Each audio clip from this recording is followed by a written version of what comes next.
Are you tired of forgetting to send important emails at the right time?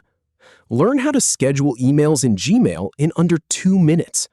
In this video, I'll show you exactly how to schedule an email in Gmail step by step. Let's get started. Navigate to Gmail's homepage.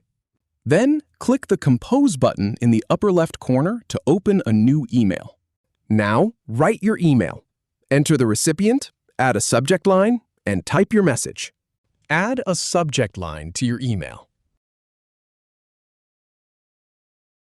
Then, type your message in the body area. Click the small drop-down arrow next to the Send button to open the Send options. From the menu, click on Schedule Send.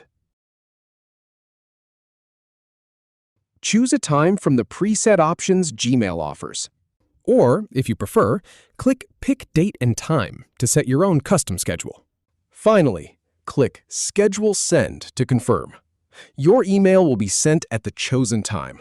Thanks for watching. If you have any feedback or if any info is inaccurate, please leave a comment below. We'll do our best to answer or redo the video if needed. Thanks for watching.